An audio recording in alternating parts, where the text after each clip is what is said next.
পেয়ারার ফলন বেশ ভালো হয়েছে ঝালকাঠিতে, পাশাপাশি দাম ভালো পাওয়ায় খুশি কৃষকরা। এবছর জেলার 562 হেক্টর জমিতে 6,750 মেট্রিক টন পেয়ারার উৎপাদন হয়েছে। এতে পরামর্শ দেওয়ার কথা জানায় কৃষি বিভাগ। ঝালকাঠি প্রতিনিধি জহিরুল ইসলাম জলিলের প্রতিবেদন, জানাচ্ছেন নাদিরা সুলতানা।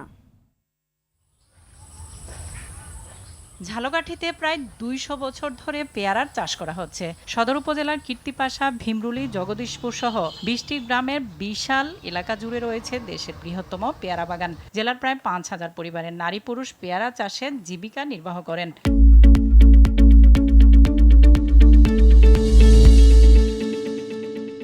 জেলায় এবছর 562 হেক্টর বাগান থেকে 6,750 মেট্রিক টন পেয়ারা উৎপাদনের লক্ষ্যমাত্রা ধরা হয়েছে। আর এই পেয়ারা বাজারজাতের প্রধান মাধ্যম হচ্ছে নৌপথ। আমার দুকুড়া জায়গায় পেয়ারা আছে, ফলন মোটামুটি ভালো হয়েছে, কাস্টমাররা ভালো হয়। ফলন একটু কম হয়েছে কারণ বৃষ্টির জন্য, বৃষ্টি হয় না, যার জন্য ফলন কম হয়েছে।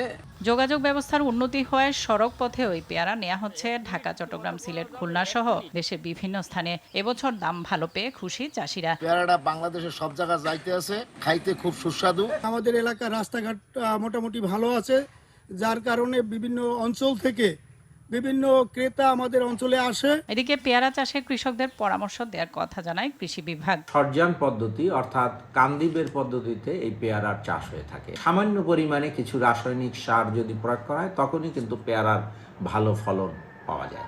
ঝালকাঠিতে উৎপাদিত পেয়ারা 10 থেকে 12 কোটি টাকায় বিক্রির আশা কৃষকদের, যা গ্রামীণ অর্থনীতিতে গুরুত্বপূর্ণ অবদান রাখবে। নাদিরা সুলতানা, RTV।